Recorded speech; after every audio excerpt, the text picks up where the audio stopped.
This is Kyle from TrueStory.fm. I'm going to tell you two things about myself. One, I love making podcasts. And two, I hate commercials. And yet, here I am caught between those two opposing forces. I'm sure you've noticed, but the world is getting more expensive. And that goes for the nuts and bolts of making podcasts, too. Equipment, server fees, website hosting, it's costing more and more to do the thing I love. Which brings me to you. By becoming a member, you can help us keep making cool stuff. $5 a month gets you access to your own private feed full of early access, ad-free shows, plus exclusive stuff just for our insiders. That's less than the cost of a Happy Meal at McDonald's. Plus, no commercials. I don't want to be saying this any more than you want to be hearing it, so a quick way to shut me up would be to clickety-clack those keys over to truestory.fm/join and find out how you can help us out. Now, go do something nice for yourself. Before we dive in, here's another show you can enjoy in the True Story FM family of entertainment podcasts. Hey, psst. Hey, you see that Snickers over there? If no one's looking, you should just take it. No! Don't listen to him, my son. That would be stealing, and stealing is a sin. Sin Schmin, it's a friggin' Snickers bar. You deserve to have it. Sinning really satisfies you. Repent, my child. Virtue is the only real snack worth savoring. For that candy bar is merely a gateway to nougat damnation. Has this ever happened to you? Listening to the devil on one shoulder and an angel on the other, and you're not sure what to think? Then we're here to help. I'm Pete Wright. And I'm Tommy Metz III, and this season on All the Feelings, we're examining the 7 deadly sins. You know, the fun ones. And the 7 heavenly virtues. Which are also a thing. Through personal stories, historical oddities, and way too much embarrassment, we take you on a thrilling journey through all the goods and the bads you hear about in church.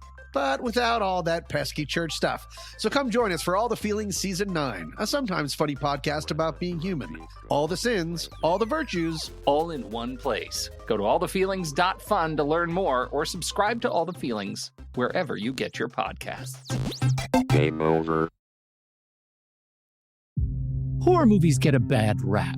They're cheap thrills, mindless gore, not cinema, blah, blah, blah. But we here at Sitting in the Dark know better. We know that horror is more than just jump scares and chainsaws. It's a reflection of our deepest fears, our anxieties, Okay, and there's a lot of jump scares and chainsaws. Join us, Pete Wright, Tommy Metz III, Kyle Olson, and Keenan Diaz, as we cut into the dark heart of horror cinema. Every episode, we explore a different facet of the genre, from survival horror to home invasions, from zombies to birds. We tickle the tropes, analyze the angles, and sharpen our own axes along the way. We'll introduce you to the classics that shaped the genre. And the modern masterpieces that are pushing the boundaries of terror. Sitting in the Dark is your guide to navigating the terrifying, thrilling, and sometimes hilariously bad world of horror movies. We'll help you understand why we love to be scared. And maybe even convert you into a horror fan yourself. So turn off the lights, close the basement door, and join us. Sitting in the dark.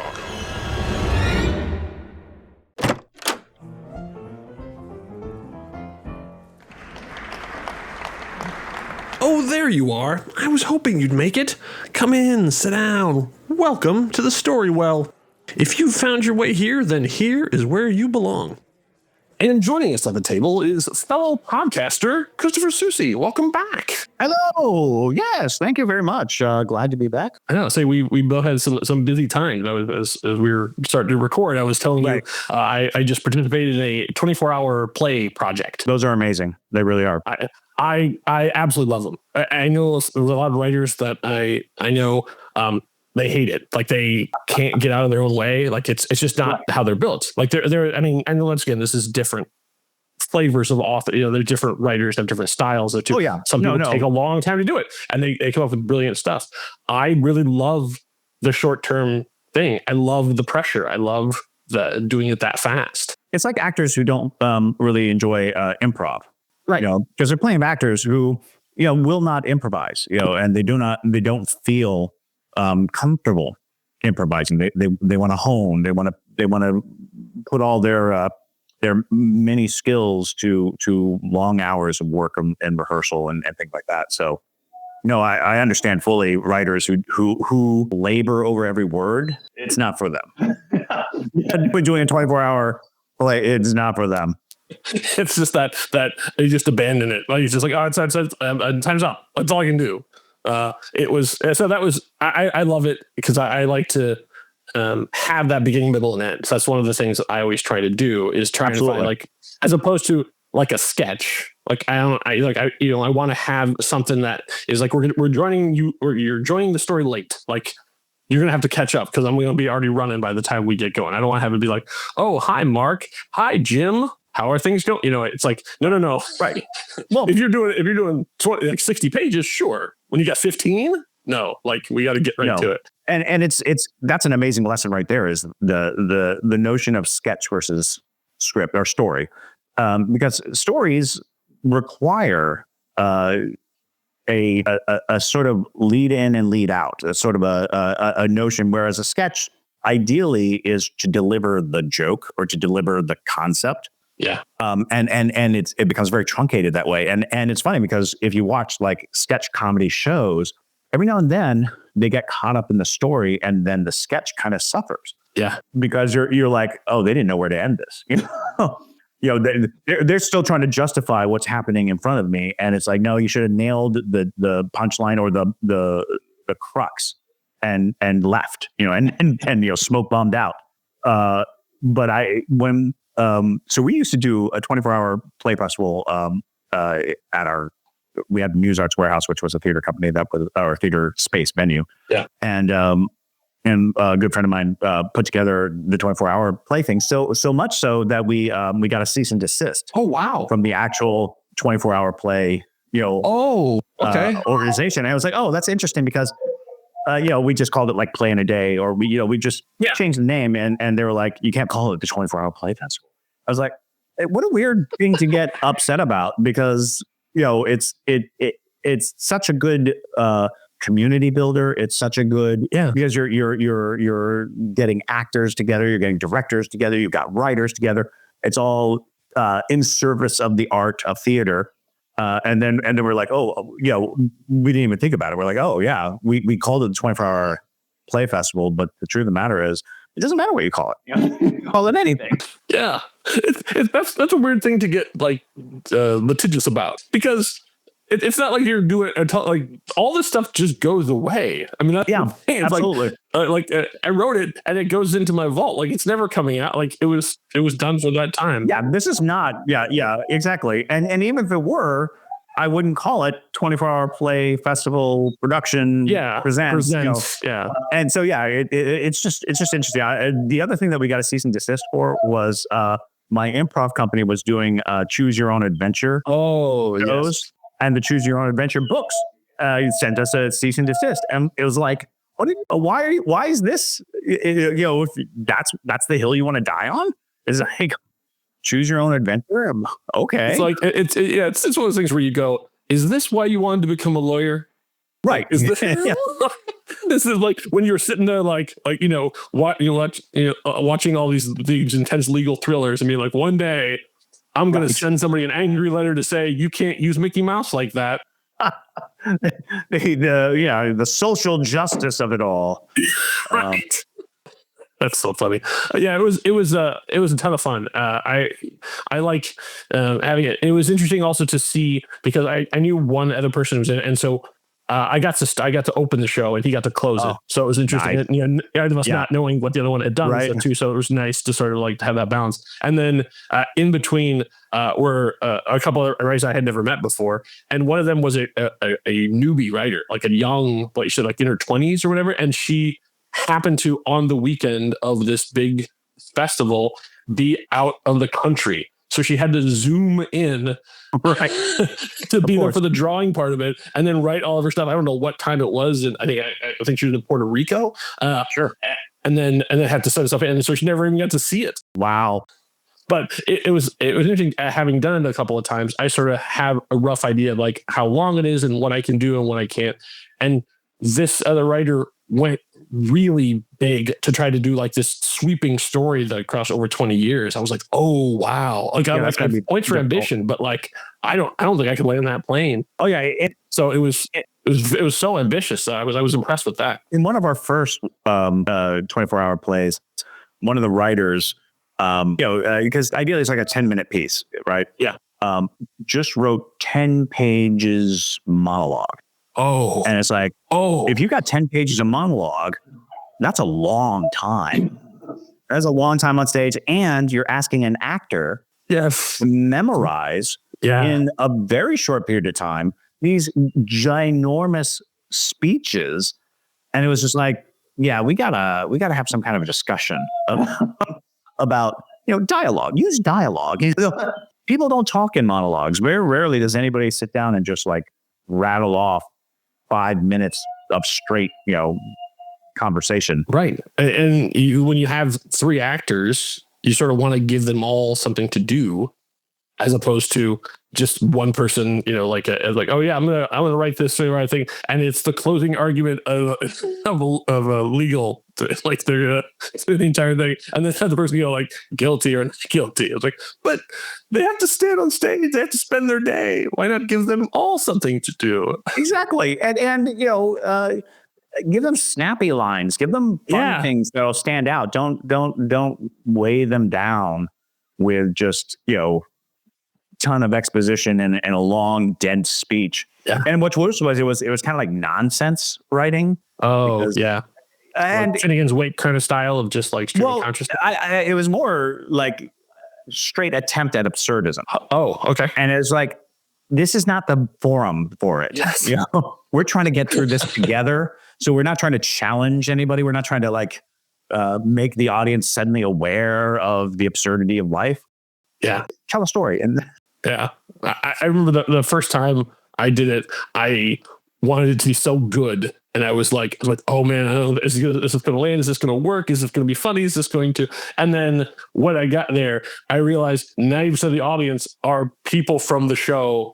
Yeah, of course. or connected to the people of the show. Right. They're just waiting for their time and stuff. Yes, exactly. It was the easiest audience in the world because like they already were punchy from being up and doing all this stuff today. So like they come off stage and then just sit in the audience. It was like, oh, I don't know what I was worried about. Like they laughed at everything. Like I'm like, that wasn't even a joke, and they were laughing. Like this is amazing. Oh. And, ideally the audience knows the conceit that this is all 24 hours. So they're super forgiving.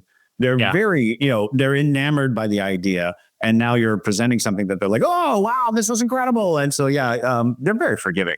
A 24-hour theater audience should be forgiving, and they generally are. This one was less so. Okay, because it was a little more formal. Oh. So like, and because they don't know what we're going to do, you can introduce it as here's a comedy. So like, they have no idea what's about to happen. So right, like my thing was essentially, I wrote kind of like the end of a con man story. So like you're coming in for like the last 15 minutes of a movie. So like, this is when everything is starting to unravel.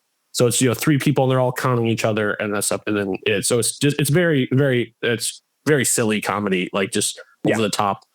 And so they don't know. And so, but I knew I was scoring because I was sitting in the back row with all the directors and writers and creatives, and they were laughing. And like everybody on the floor, sort of the older crowd who had come in and not really know what this was not enjoying it at that same level. But I'm like, oh, well, I know who my audience is.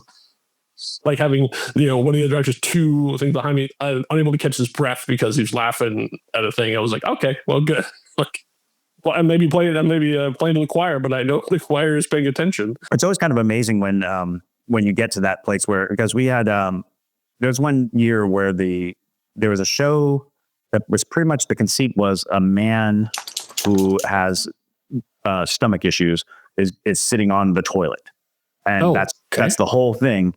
Is that he runs into the bathroom, sits on the toilet, and that's, the main conceit of it, but he accidentally goes into the women's room. Oh. So he's sitting in the stall, realizing that he's in the women's room. And when we reading it, you're like, oh, I don't know how this is going to work. And it was very hard to like conceptualize that this would go over well. But It was probably the best received play of the evening because it was full of this ridiculous silliness, and it's walking the line of toilet humor. Yeah. Where the humor is not the toilet, but the situation, the embarrassment, it turned out to be so wonderful. And it was funny because Justin Kent was the person on the toilet. And my wife was the director of that show. Okay. And she's generally not a director, but because no one wanted to touch it, she was like, I think I could do that, but I'll need Justin. Yes, absolutely. And it was amazing. It really went well. That's fantastic. So I wanted to bring you to have you on because I love having you on the show. But there's a very specific story that I have not heard yet that I would like you to tell, because last time that we had talked, you were on your way because a play of yours had been accepted very far away. So you live in Savannah, Georgia. I do indeed. But you got a play was accepted to be launched somewhere farther away. Where did you end up going? In Valdez, Alaska. Yeah. And you went to Valdez, Alaska. I went to Valdez, Alaska. I went, and it's the Valdez Theater Conference, which is much more prestigious than I thought it was. I really didn't know much about it, but it was like, Edward Albee's pet project. It was, it's just a really interesting, it used to be like all the heavy hitters, any Tony Award winner, had to go through Valdez. It was just this big deal. I hadn't heard of it until you talked about it. And then I was talking to the playwright friend, and he was like, oh, he's going to Valdez. And I was like, oh, you know about this? And so like, yeah, he's like, yeah, it's kind of the whole thing. And I had no idea, because what basically happened to me was the year prior, a lot of my friends that I met online during the pandemic, who are playwrights, a group of them all got in together. So they're like, all these group pictures and all these, and they were having a blast. I was like, oh, it's like summer camp next year. Right. It is summer camp fully in Alaska, of all places. I'm like, got so many boxes to check off right there. And I really would love to hang out with these people. And so I entered in kind of this, like, we're all going to go to Valdez together. I was the only one of the group to get in. Oh, no, one other. So it was me and one other got in, and it was like, oh, and I didn't. And at that point, again, not realizing that it was kind of coveted by. So there was some soreness around not being chosen, and I was like, oh, and because I was like, I'm not going to go to Valdez, I'm not going to Alaska, to do this. But because of how upset my friends were that they didn't get in, I was like, oh, I might need to pay attention. I might need to do some research and figure out, if I should go. Maybe I should go. Maybe had they not been kind of disappointed in not being chosen, I probably would have said it's too expensive. It's too long.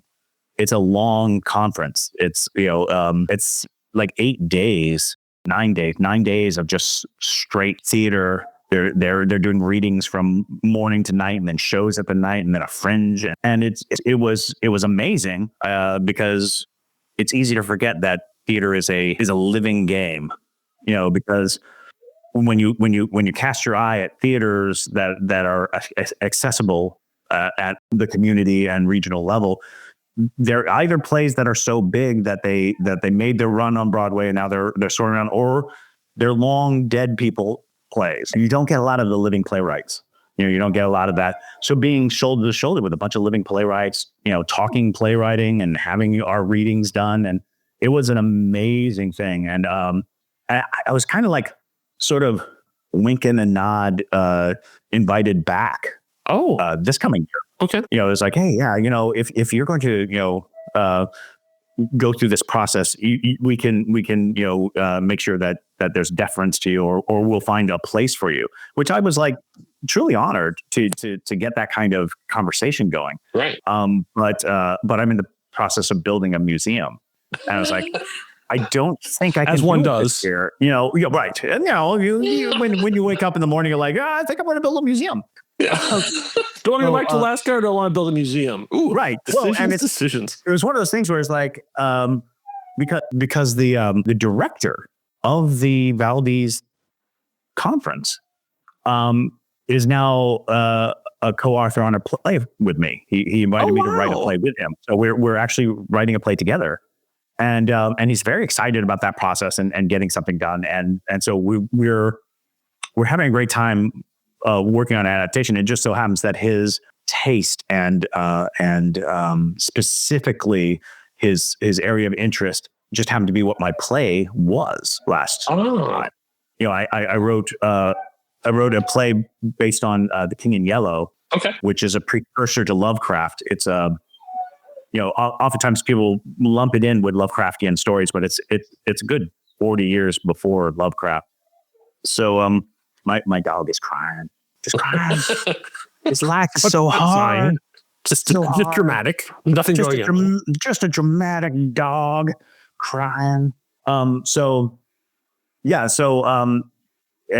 out of that mutual love of that specific weird fiction kind of storytelling, we were like, yeah, I'd love to work on a new project, because I'm of the mind that there's not enough horror in theater, because it's a good place for it. Because being like with living people in peril right in front of you and being in the audience, you're closer to what's scary than in a movie. And I'm a huge, horror movie fan. So it's kind of that what I learned from telling ghost stories. I could tell a ghost story. If I sit somebody down and I tell them a ghost story and I'm like, this happened to somebody 100 years ago, and this is the ghost story, it's like, well, that person is removed by 100 years. Right. So if I say, this happened to a friend of mine, they're like, oh, I'm one step removed from the story. Or if I say, this happened to me, it's like, I'm directly connected to this story. It's like the closer you can get the story to the audience in horror and scariness, the more engaging it becomes, and how quickly it becomes a story that they adopt and they embrace. Steve Yockey, who's their famous playwright, premiered one of his shows last year here in Phoenix called Sleeping Giant. I think I know it's very early in the process. I don't know. I won't say premiere. It might be he might have taken it around other places. Preview maybe. Preview maybe is a preview. And it has. I don't want to spoil it for anybody who eventually goes to see it, but it does have horror elements to it. It has a Lovecraftian thing to it. There, something has emerged from the lake and is now affecting the town, and so it's that sort of Stephen King, ordinary town, and then things are going a little bit weird. So each sort of piece of it is another vignette of something happening around the town, and it's all connected, but not necessarily one story. And then you're sort of seeing the influence of this thing as it's affecting different people, like this longtime married couple who just moved there, or this couple who had been there the entire time, or this young lovers who are going to the lake, like all these different things and how it affects them and stuff too. And it was very immediate because it's right there. And then the sort of the gag of the end of it is that the lake is getting bigger, and so by the end of the play, water is rushing down through the house onto the front of the stage. As the lake is getting closer, as a too. So it was a pretty good gag. In terms of theatrical gags, not like if you can create a true sense of danger, I remember I had a monologue where it was pointing a gun at the audience, but it was a obviously fake orange gun. But if you treat it like a real gun, and if you propose that it's a real gun, and if you create this scenario and the fear and the act, when you swing the gun at the audience moves out of its way. And I was like, that's kind of this notion that there's palpable, if you're watching a movie and someone points a gun at the camera, you're like, that's a million miles away from me. That happened, last year. Yeah. But in that present time with a, like I said, an obviously fake gun, but because we were treating it like a real gun, when it swung out at the audience involuntarily was like, I don't want to be, right. Yeah. Because it's really happening. Like it's really right there. Right. It's happening right there in front of them. Yeah. Yeah. Yeah, if he threw out of the audience, then they would be able to catch it. Exactly. Wow. Okay. All right. Well, all right. So then, as we're talking about making stuff up, let's make some stuff up. Let's make some stuff up. Let's make some stuff up. All right. So let's see what our format is going to be. See, will the dice that I always people play because that's what we want to talk about mostly? No, actually, the dice has said that we should do an audio drama. Ooh, interesting. I do enjoy a good audio drama. I know. I know you've done a couple of those in the past. All right, let's see what our genres will be. Rolled a 15, so that is well, that's a fairy tale. I'm gonna re-roll that because we just did the fairy tale in the last episode. I don't want to do too much of the same, so I'm re-rolling that. I'm calling it. My show, I'm calling it. Okay, sci-fi. We're doing sci-fi. Excellent. As first one, and political satire. Oh, that's interesting. Nice. Sci-fi political satire. All right. Here's interesting territories. So as I pull some stuff up from the story engine here, as I deal some cards out, what are your first thought as you're an audio drama, sci-fi, political throughout act, and it could be, doesn't have to be like politics as they are today, but can be anything of that. Whenever you start dealing in science fiction, it's about what science means in the society of the storytelling. Is it a present day story in which the science is pressing against present day ideas? Because almost always when you think of science fiction, your mind almost always goes to the future. You're almost always thinking of something down the road. Is it a dystopian future? Is it and when you think of politics, you're like, well, what are the tools that people are going to use to sway opinion or to satiate the crowd or to, and what are the issues right now that seem to be so questionable? So for some reason, the thing that kind of like is ringing in my ears is this notion of what if we are talking about our story that somehow revolves around cloning people specifically to be consumers, because there's not enough consumers and not enough laborers. Creating a clone class to fill the void because people aren't having as many children because there's, for whatever reason, this notion being, what are the corporations going to do when the population can't support and buy and do all these things? It's like, well, what if we just grow our consumers? Yeah, there's like all this stuff about like Brave New World is laborers. Like essentially they're doing all this stuff to get labor too. But what if instead of laborers, it's basically they're growing the middle class? They're growing the middle class, right? Like there's the rich, there's the poor, and like in the middle, we're just gonna like fill that with our own people because they can't advertise if there's no one to advertise to. Exactly. Who's buying it? We're all holding on to our money, so we're not going to spend our money. And they don't have any money, so and we're not going to give them money. Right. But what if we had a class of citizen that we control completely?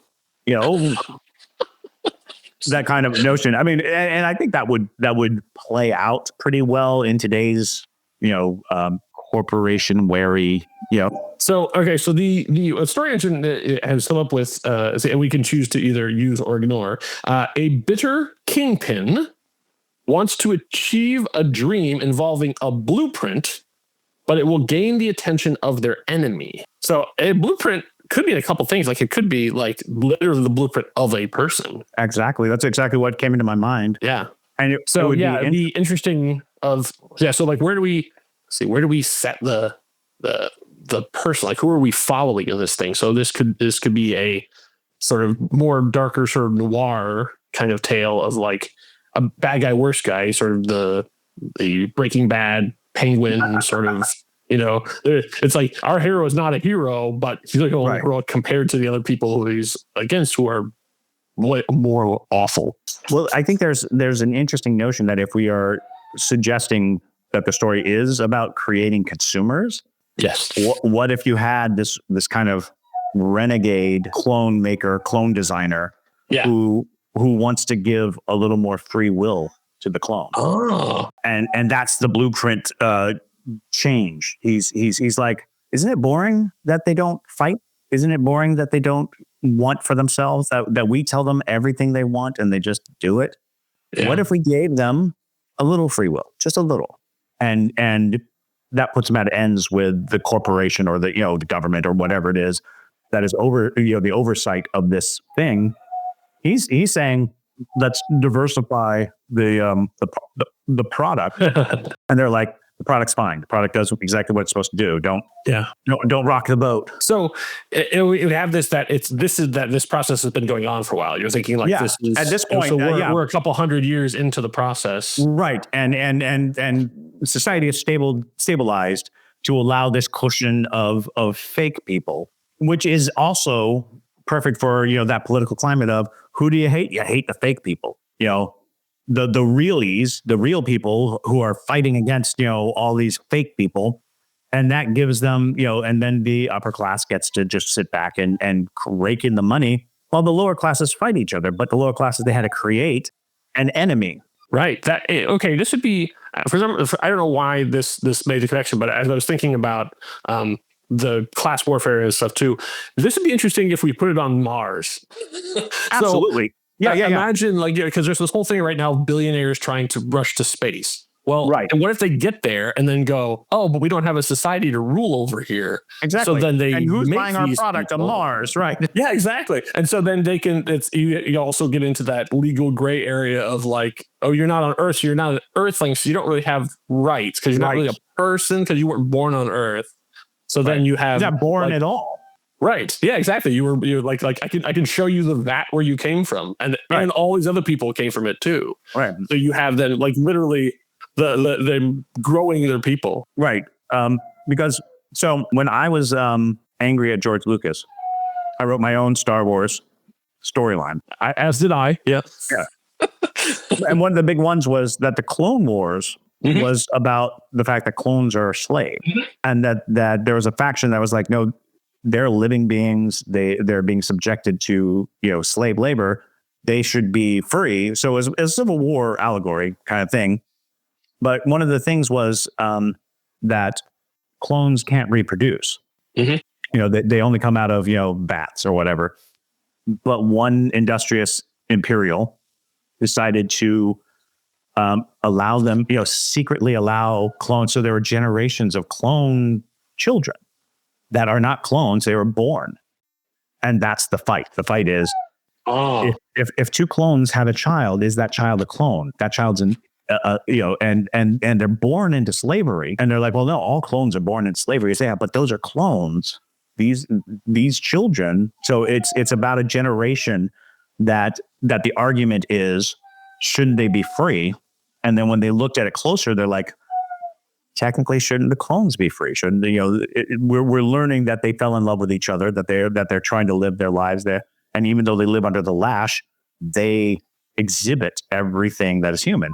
So with that notion, if we moved it over to the idea that there's a corporation that churns out the consumer, and at some point, the fly in the ointment is the consumers can now reproduce, and that's great for the corporation, but in that act, there's a part of existence that they didn't think about, that you can't quantify, that doesn't fit in a blueprint, that doesn't fit in, all of a sudden there is spontaneous life that allows for thought and free will. And maybe one day, one of them's like, I don't want to drink the blue milk. I don't want to buy this. I don't like the taste of this. And, the corporation's like, what do you mean you don't like the taste of it? You're literally bred to want to love this. Yeah. So you don't get opinions. There's no opinions. And so there's a whole generation of clones that are like, we only eat this. We only do this. And their children, though, for some unknown reason, and maybe there is a reason, maybe there is something hidden in the code. Maybe there is some, Frankenstein-like character who is meddling with the DNA. But I do think that could lead to great conversations about autonomy, free will, corporate greed, all nature versus nurture. And it would be interesting to watch characters like these clone characters who have a child and understand the prerogative to care for the child suddenly have to deal with the truth that their child doesn't want to do what they're programmed to do. And, at what point do you because in the storytelling, it could be just, well, kill that child, eliminate it. Yeah. And then you have these clones going, well, we have to eliminate it, or do we? It's like, maybe there's something there. So maybe our lead then is the person that is brought in to find the bug in code. So like they're sort of the problem solver that is supposed to go in and figure out why like the numbers are suddenly going wrong. Like the things like they built a system and it's supposed to be, input output. It's supposed to be, and suddenly things are out of balance. And so as they go in, then they find that there's something has changed in that they're now exhibiting things that were not put in. And then why does it they have an imagination? Why do they yearn? Right. Free will faction. This group that is suddenly rebelling. And it's like, how can you rebel? There's nothing in your programming that allows for rebellion. Right. And it's like, but you didn't program us. We are the product of two of your programs, but we have that it doesn't pass this way. Yeah. And it could be like generational kind of thing too, of like the whole then parents and children, they don't understand each other kind of thing, because all of a sudden then you have this really cool, like, baby boomers, Gen X, millennials, that kind of notion where it's like each generation is adapting a different way. Yeah. What if the new generation is content? Yeah. Which is the worst thing for the corporation, because the entire first gen of this was bred to want and never be full, to always be hungry. Always whatever is coming, I wanted the next thing. And now these ones are like, no, I'm good. Like I've had enough. I've had enough. And I want to explore inwardly. Yeah. I want to experience and not, just. I don't want to consume. I want to create. Right. Yeah. It's like, whoa, hold on. That's the challenge. Yeah. To suddenly have inspiration and so, I think that's a solid, hook. So we have our lead investigator type person who, like, from the corporation, I would assume, like maybe an outsider. So, and maybe not even from Mars, maybe from Earth coming in. Yeah, they brought in somebody who works at the think tank level. Yeah, brought into the factory floor. Right, and so we can even create like the class war of the Earth is only populated by people who profit off of these, otherworldly consumers, and so they don't have a notion for it. So they basically became dull because in their mind they're being served, and the society treats them exactly as they want to be treated, but they don't have inspiration of their own. They don't have so it's worked the opposite way too, because they are content without knowing it. Yeah. And that would be, I see something not only for the first is it's dangerous. Like, this is a dangerous thing because it's going to mess up all of the, thing we built, but also, why do you have this and we don't? Like, even as sort of like the whatever purebred human, like as the natural born human, how is it you're content and I'm not, and I have so much? Like, what is it that, and so that it becomes, maybe that's the conflict comes in for this person of, I want to do my job, but also like, you seem happy. Well, there's you see Pleasantville? Yeah. There's a moment when the soda pop guy sees a painting for the first time. Mm-hmm. And I was like, could you imagine if you had this like no nonsense from Earth, person who's checking this, and one of the, youngest generations of clones paints a picture and they see it and it triggers something. There's something visceral about seeing the act of creation, the art of creation, and the notion that this being was driven to do that in a way that they had never been driven to do anything in their life. It's like, if everything is provided for you, do you pursue or do you atrophy? Are you actively trying to create things, or are you just accepting what was created for you? And so there's a really good moment to have where in their whole, and it could be even more, diabolical, to the point at which maybe this person had been prescribing just a whole mass, killing of the culling of all, and it never even occurred to them it's a mad cow disease thing. Like there's a problem. Something wrong with them going to wipe out that generation. And so maybe they'd even been doing it for a while under the orders of this person, and this person shows up with maybe 1 million plus deaths on their shoulders, but they never thought of them as people to begin with, right? And to show that moment where they realize, oh, this isn't a product; these are people. It's audio drama, so we don't have to do any visual stuff. But exactly. in your head, are you thinking that they look just like people? Like, or do you think that they are? No, somehow... I think they would, even if it was something as simple as their skin being blue, something color coded. Yeah. So that there would be no mistake that this is a clone and it's not a real person, and you can treat them any way you want. And, and there are some that are bred to just want, to, have sex, and there's ones that only want to serve, and they, so that if each class of clone has that kind of purpose, it's kind of like, having a phone and a tablet and a computer. I need different things from each of them, but they're all, if I lost them, I'd be mad, but I get another.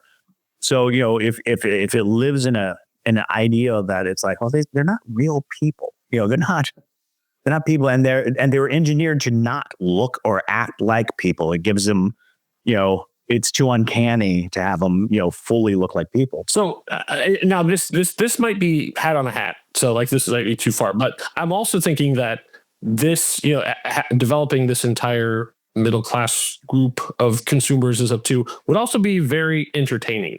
So what if it's like a global Truman Show, where in addition to all this stuff, then there's surveillance everywhere, and people on Earth can just pick whatever family or whatever person they want and just follow them whenever they want. They can Absolutely. like subscribe to individual people, but they don't, like, everyone. It's there's nothing built into these clones to make them self-aware or to seek fame or anything. It's just they've always been in a terrarium their entire lives, so they don't even think about the people inside of the glass. Right, because society would have gotten to a place where they were no longer interested. Yeah, there's nothing happening on Earth. Like, nobody cares, but everyone's watching this show. Right. Says you could watch any part of it you wanted to at any time. You could jump between anything you want and just go to the neighbor's house or down the street or area. I'm going to spend all day in this ice cream stop and watch what goes on. Yeah, absolutely. And you can even, have it be interactive where they can drop things on them or, right. Give them things or so that it's like, I don't like that person, kill them. Yeah. There's a button to just drop them dead. Yeah. Which you have to pay for. Right. Like, this is exactly. This is the dark side of the live streaming thing of like, if you, we're literally 1,000 subscribers, I'm going to eat this chili pepper. Like, now it's like, if you pay 1,000 bits, you can collapse this house. Right. Exactly. You can see what happens. It's being the person standing over an ant mound and stepping on it to see all the ants just scatter and run. Yeah. It's like, it's The Sims. You can just like, you can either like make people's lives better if you want to, or you could like cause chaos. You could, to remove doors. And there are people who placate themselves by, what? No, I dropped a dozen diamonds on that guy. He'll be fine. I killed his wife and his kids, but he's got 10 diamonds now. I just had that conversation of like, man, it just seems like the world's out to get me right now. And it's like, yeah, let's go. Watching you suffer is like really, really popular, like with this country. Other people's suffering is the key to entertainment. People are like, exactly. Like right now, you're Russia's favorite character because you're the worse way off you than suffer is really, really entertaining to them. They like the sound you make when terrible things happen to you. So yeah, as our Mulder and Scully, to have a sort of producer along with too. So you have the guy who's actually trying to do this stuff, and then also the one who's there as sort of the entertainment part of it too, of like, we can't disrupt too much of stuff because like we have to be a little bit. We're still providing. Concealed. there's the service of the show, Right. Because society is, content to sit and watch and not do. Yeah, they watch other people do. Yeah, but then it's why? Well, how did we bred happiness into them, and we don't know why, and we need to stop that immediately. Because they are satisfied by their task, and we very rarely are. So, that's what we build into their programming was when they do the thing we want them to do, they get satisfaction. Yeah, but a generation comes along who wants to do what they want to do to get satisfaction, and that breaks everything. It breaks the entertainment model. It breaks the consumer model. It breaks all these models because now what they want is their goal, while other people are like, well, cancel everything they have, make them destitute, put them back on the track. I want to watch them do the funny thing. Yeah. And they're like, that's really good. I like the idea that rather than most of these stories are the next generation comes along and it's the violent overthrow. It's them wanting to now we rise up against my parents were docile, but now it's the complete opposite. It's like they have always been sad and hungry and desperate. And now the next generation comes along and is like, things are pretty good. And so it's quiet quitting. I actually have everything I need. So what if I explored? So why don't I paint this painting? And they're like, oh, that's amazing. Like we can sell that. Like, no, you just have it. Yeah. Like I don't need to. Yeah. I don't need to Kind of make product. money off this thing. I can do another one. Like I have the paints. Like you can do another. It's fine. It's like they don't even have a. And then you can even get that drive. weird groundswell of people who are like, give them more paint. Give them more paint. Give them more resources. Yeah. And everybody's like, no, stop giving them resources. They're breaking the machine. Yeah. And that's like, if you're spending money to give them things that they're not going to take money for to buy things, it's not going to work. This whole system's going to fall apart. Yeah, that's right. You can't sell people things they don't want to buy. And that's interesting. Yeah. And then having this person go in and seeing that and seeing a satisfaction amongst this next generation that they have never had in their life. Something they've never had or even considered. Yeah. You don't consider being satisfied. It's like, well, I guess I'm satisfied. I guess I'm content, but I've never been challenged by it. Yeah. So what I really have am, this person as someone hungry. Content. Yeah, I'm not content. I'm apathetic. Right. Which look like the same thing. Yeah, but are not. And you can sort of dig into the subtleties of that difference. Right. Oh yeah, that examination, finding out the difference between being content and just not giving a damn. Yes. Yeah. Yes. Yeah. Wow. Of the truly sort of the enlightened versus I've just given up on all of this. And it's like they look the same in their passivity, but they're very different internally. Yes. Wow. That's really good. I think you could, especially for audio drama, then you could lead to a lot of conversation. Oh yeah. No, it's deeply philosophical. Because I think the beauty of it is if you lived in a technically advanced society that was able to provide all these things, but still wanted, but the powers that be still wanted wealth. Yeah. It's like how, and look at us, how asinine is it that the pursuit of wealth is greater than the pursuit of self, of the pursuit of harmony and peace. And, it's like, if we could just let go of the balloon that's pulling us out into space, we could live happily on Earth, right? Yeah. But there's inherent thing of screw you, I got mine. Screw you, I got mine. And I think if you get far enough away from the original intent of that, where all the fat cats have probably died, and now they're just, generation after generation of, well, this is the way it is, this is the way it is, this is the way it is. And then they see this clone who's like, I want to explore. It's like, explore what? For what? What purpose? For me. I want to explore. I want to experience. Experience what? For myself. That's right. I want to visit. I want to make connections. I want to I want to experience stories. I don't want to consume them. Right. Exactly. And that becomes like a new construct and concept because everyone else is and unwittingly they're consumers. I kind of like that idea too, is that the system figured out a way to prey on everyone. Yeah. But there was a group of people who thought that they were the, alphas, that they were the highest rung, not realizing that they were just a part of the same system, and that's what's being revealed. Oh, that'd be interesting. Maybe then we sort of keep that card in our pocket that they are not, that they are clone. Like they assume that they left Earth because it was destroyed, like ecological disaster. It's Wally. It's like them leaving. Yeah. And they assume like they are humans who left, and then like we just brought problems with us, and it turns out no, none of you have ever been on Earth before. No part of your biology has ever been on Earth before. Right. The only people on Earth are skeletal billionaires who just kind of who have found a way to rub their hands together, right? and they found a way to extend their lives. So like this people. Oh yeah, that's really good. And so you have the person coming in is actually an alien invader. Like our main character is probably undercover, but actually is a true alien invader because they are not the same species. They're not from the same planet. They're from a different planet. Even though it's it looks like, as they say, they probably color their skin whatever to blend in as they're doing their investigation. Right. Yeah. And I say, and contented people don't make for good reality television. So that's what we have our producer along with to we got to throw up conflict. We gotta, Well, and that's just it. There's a conflict evolution. There's a conflict engine where it's like, well, the only conflict that we can inflict upon them is pain.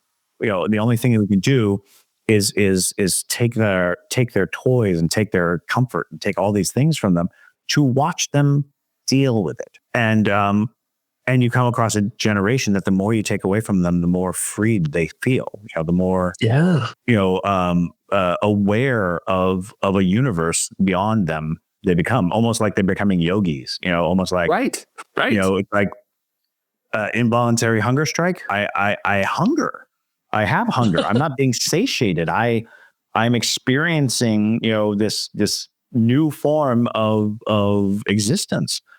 And everybody at home, eating their, pudding pops and drinking their big sodas are like, as they're watching all this stuff. What do you mean? Yeah.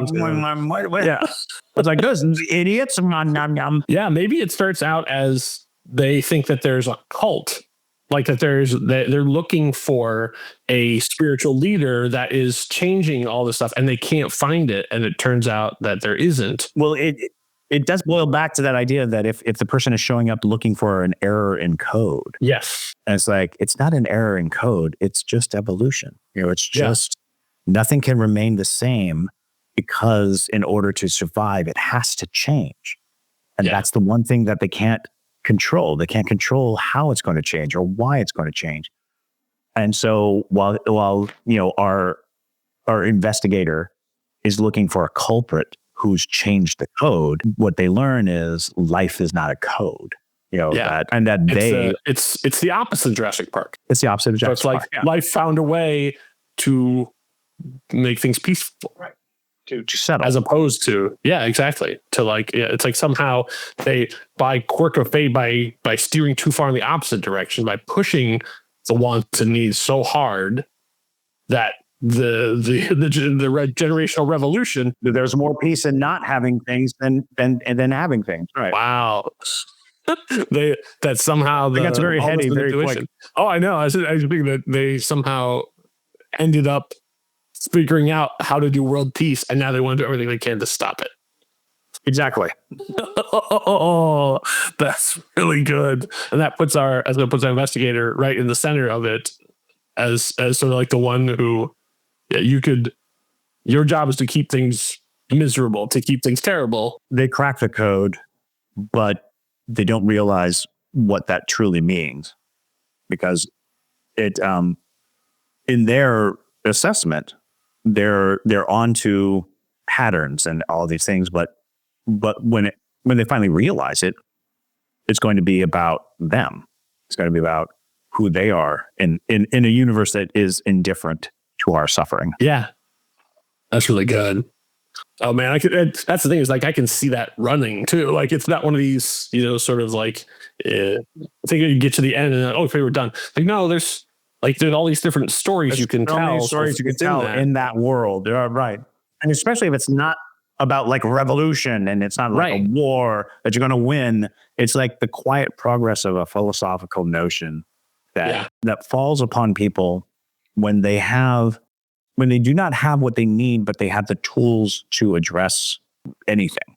And it's like, oh, that's kind of interesting because we would have to make these people kind of sturdy and we'd have to make them kind of hardy. And so, and good looking because good looking, right. Television friendly. So, yes. Yeah. Especially if they're packaged, especially if the whole idea is, well, this is just a whole society. And you can go to any house, you can go to any place, you can follow anybody at any time, follow them into the shower, follow them into you watch their daily lives, and watch how pathetic they are and how, and enjoy how well off you are. Yeah. And, how much power you have over them. How much power you have over them. And then there's this group that you have no power over. This group that you can drop, diamond after diamond and they just don't take it. Yeah. And they're like, oh, look, I've got a pile of diamonds. Like, go buy something with it. Go do something with those diamonds. And they're you can have them. Like they're here. Just take them. They like just stack them up, and they're like, that's very pretty. It's not to look at.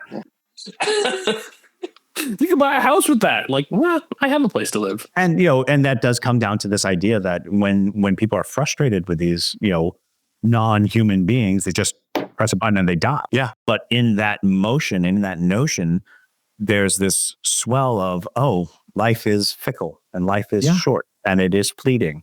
And, all of my generation are dropping dead for no reason, not because of sickness, not because of, war.